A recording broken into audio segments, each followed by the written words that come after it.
Hi, my name's Janet. I'm an addict, and even after so long, if I've got to stand up, my knees start quaking, and I start getting nervous and like very, very tongue-tied. Mark asked me to share about the how NA started, which I really, really don't know, but all I can tell you is about how I got into NA, which is quite a strange story because I had decided to go to my gynecologist for some unknown reason, which is very strange. I never go to a gynecologist or a dentist, and this was in 1991.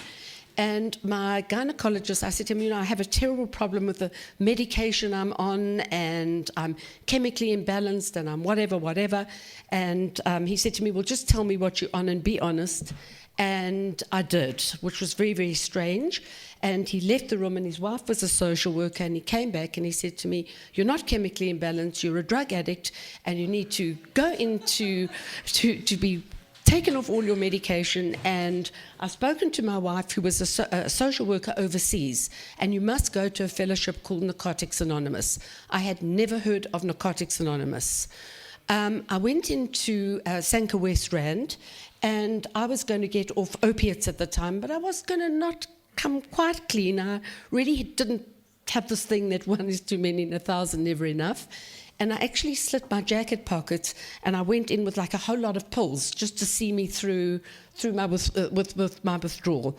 And I then looked in the phone book, and there was Narcotics Anonymous in the phone book. And I actually picked up the phone, and they said to me, there's this meeting in Hillbrow. You must come to this meeting in Hillbrow. It's on a Thursday night, and it's next to the police station. And I thought, oh my God, it's Hillbrow, it's next to a police station. Anyway, I went. I went in during 1991. It was in a little room at the back, and everybody smoked. I have never in my life heard language like that actually ever. I mean, a sailor would have actually turned blue from that language. Nobody knew how to express themselves. Everybody was shouting, and I was like scared. So before I went to the meeting, I took something. I mean, it was an addict way. I didn't kind of get the message.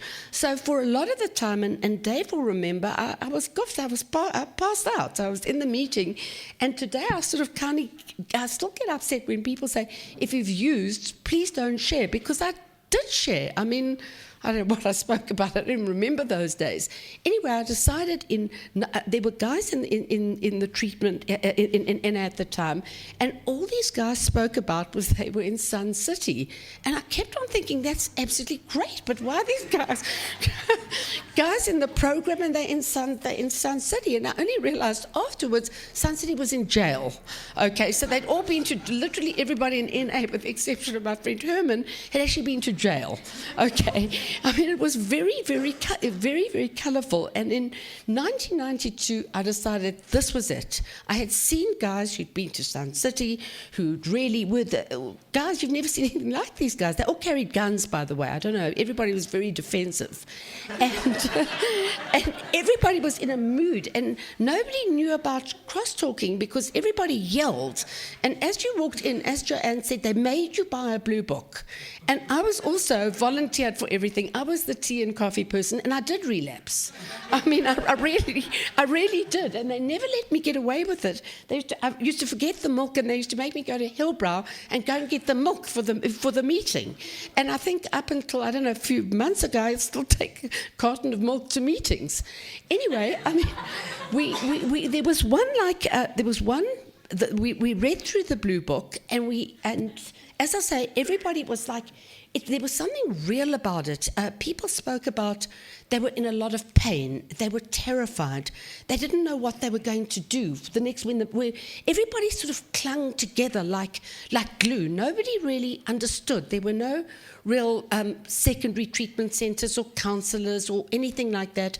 There was just the core group of NA. And to the best of my ability, I'd heard from the guy who sponsored me for a year by the name of Andy, that he and Faisal had actually gone to Sanka, and they had bought in the NA books, which was just the blue book that everybody had. There were a few pamphlets. There were these key rings. They were actually chips at the time. I think I had about 100 of these. This was the only book that belonged to Norman. It's got pages missing, which is the green and gold book, how it works and why. And what people would really do in those days, and you could relate, they would do a drug-a-log and they would tell you where they were coming from. And you saw these guys, and these tough guys, and they were terrified. They just didn't know. We just didn't know what we were going to do the next day. And nobody was sleeping, and everybody was, through a meeting, you could go through 4 mood swings in one meeting.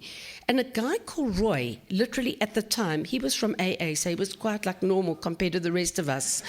He had a little box, and he had the blue books, and he had some key chips, and we took everything like every addict does for granted. He did the tea, the coffee, the literature, the absolute, he did the everything, and we just came and bitched. And, people sort of came, but everybody clung together. We weren't welcome in AA.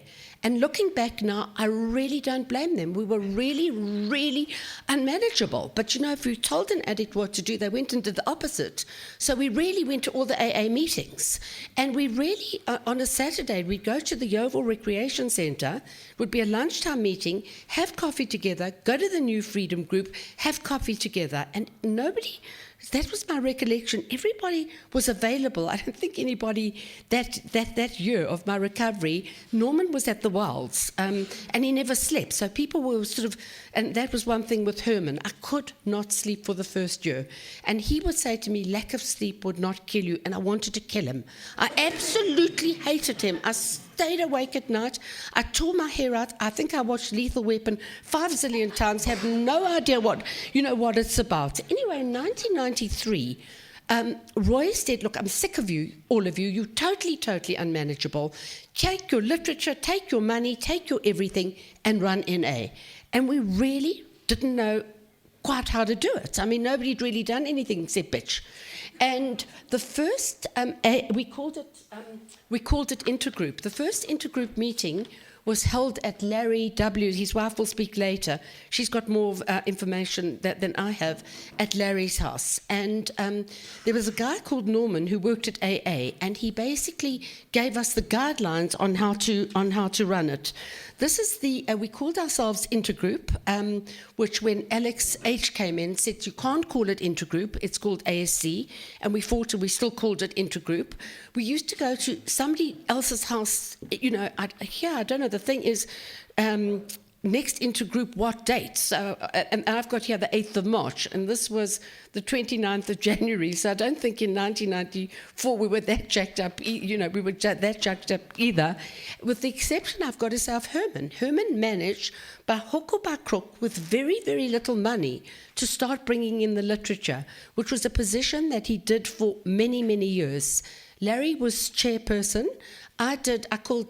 Was public relations, and then I got shat on from AA. You can't be a public relations, you public information. We really, the traditions I don't even think came into play, because I remember that one night in an NA meeting, I arrived there and there was a film crew, and Herman had done a thing called Over the Counter, and they were filming him, and he was being filmed in a meeting. Gareth came in.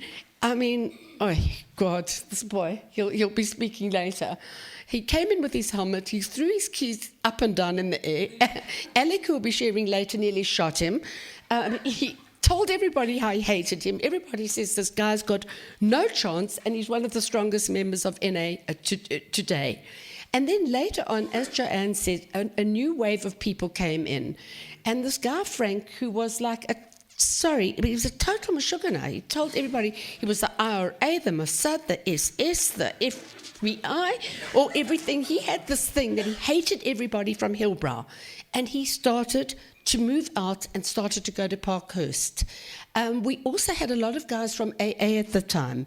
And Joel will remember, we were so impossible. An AA guy came to a meeting in Hillbrow, and he said, you guys have got to go with the flow. And all we decided to tell this guy was how we preferred to go upstream. I mean, it was just like, I can't, but everybody knew everybody, and everybody stuck together like glue. And there was like a bond that I'm still in contact with every one of the, not as often as I should be, with every one of those key members. And if anybody later on, and there have been people who've come in later on, you'll say, they were from Hillbrow, and there's originally a bond in Hillbrow. In about 1996, things started changing, as everybody knows, and all the dealers moved in.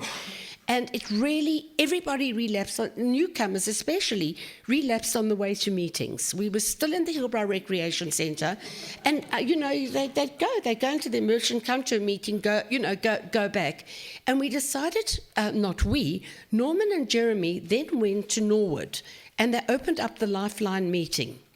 And then what happened was Trish, who was there before me and has lived in Australia, went to Forest Town, and she opened up the Forest Town meeting. And then it sort of mushroomed. And then afterwards, I think when the original people sort of stepped down, and one of the chairmen was Greg C., and he really was an excellent guy in starting and getting meetings going. And I don't know how good or how bad the message was that that we carried, but all I can say is when I look at this fellowship from a few like crazy people and really, really pretty sick people, and I look at NA today, and basically I sort of see it overtaking AA, and I see world conventions, and I see mini conventions, and I see people staying clean and people with years clean, and especially newcomers coming and staying. It was our dream. Our dream was to carry this message of NA, and that recovery is possible through NA. We were a bit over the top. We did preach it. I mean, at the Lifeline meeting, a guy came to our meeting by accident, and we said there are no accidents. If you come to our meeting, you definitely have to be an addict. You have to stay at this meeting. And he was the only guy with 25 years clean in NA. I don't think the guy had ever touched a drug in his life, quite honestly. So we were a bit overzealous, to put it mildly, about the meetings and starting the meetings. But NA saved my life, and it will always have a very, very special place in it. And I really know that, I mean, recovery has been for me special. I mean, that first year I found so difficult. I mean, there was one guy in the room used to say, "Show me your pain."